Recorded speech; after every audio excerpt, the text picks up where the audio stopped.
শুক্রবার রাজধানীর মিন্টু রোডে বিরোধী দলীয় নেতার সরকারি বাসভবনে জুলাই গণ অভ্যুত্থানের ওপর স্থিরচিত্র প্রদর্শনীতে যোগ দেন এনসিপির আহ্বায়ক ও সংসদের বিরোধী দলীয় চিফ হুইপ নাহিদ ইসলাম সহ দলটির শীর্ষ নেতারা।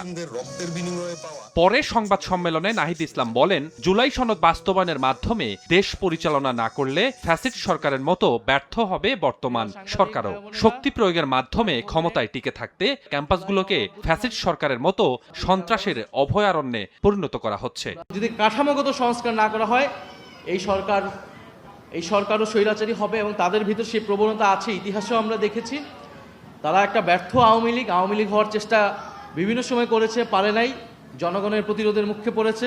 এই রাজনৈতিক সংস্কৃতি পরিবর্তন হবে না যদি গোড়ায় আমরা পরিবর্তন না করি। দেশের শান্তি শৃঙ্খলা রক্ষায় সরকারকে আরও সক্রিয় হওয়ার আহ্বান জানিয়েছেন জামায়াতের আমির ডাক্তার শফিকুর রহমান। বাগেরহাট সার্কিট হাউজে মতবিনিময়ে তিনি বলেন, জনগণ চায় শেখ হাসিনাকে ফিরিয়ে এনে বিচারের আওতায় আনা হোক।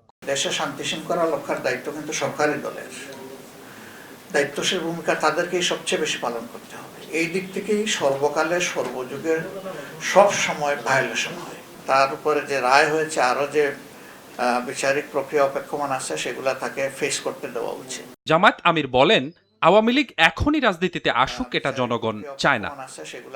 স্বপন আহমেদ, সময় সংবাদ, ঢাকা।